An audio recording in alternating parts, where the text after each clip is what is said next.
मी नलिनी गायकवाड, महिला दक्षता शांतता समिती सदस्य. आज इथे तोफखाना पोलीस स्टेशनमध्ये आम्ही सन्माननीय अधिकारी चव्हाण मॅडम आणि पोलीस इन्स्पेक्टर कोकरे साहेब यांना निवेदन देण्यात आलेलं आहोत की काल ज्या महिलेनं आत्महत्या करण्याचा प्रयत्न केला, ज्या व्यक्तीनं, ज्या सामाजिक कार्यकर्त्यांनी त्यांना त्रास दिला आणि ह्या लेवलला पोचवलं की त्यांनी आत्महत्येचं पाऊल उचललं, तर ही अतिशय निंदनीय गोष्ट आहे.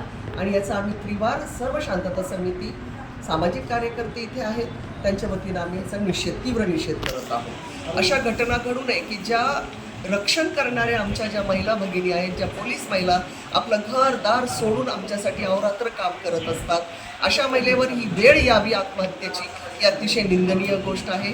माझं प्रशासनाला एवढंच म्हणणं आहे की पारदर्शक तपास करावा आणि तपास करत असताना अशा ज्या सामाजिक क्षेत्रामध्ये सामाजिक काम करणाऱ्या महिला ज्या ब्लॅकमेलिंग करतायत किंवा पुरुष असेल, महिला असेल, पुरुष असेल आणि हे जे ब्लॅकमेलिंगचं काम करत असतील किंवा टॉर्चर करत असतील आणि असा पाऊल उचलला जातो आत्महत्येचा, मग तो पुरुष असो किंवा स्त्री असो, त्यांच्यावर कारवाई होणं फार गरजेचं आहे आणि पारदर्शक कारवाई करावं. या पोलीस महिलेला परमेश्वर करून लवकर रिकवर करावं तिने त्याच्यातनं, कारण तिचं छोटं बाळ आहे, पती आहे, आई, सासू सासरे आहेत, तर असा प्रकार घडता कामा नये पुन्हा, याचा आम्ही शांतता समितीच्या वतीने तीव्र निषेध करत आहोत.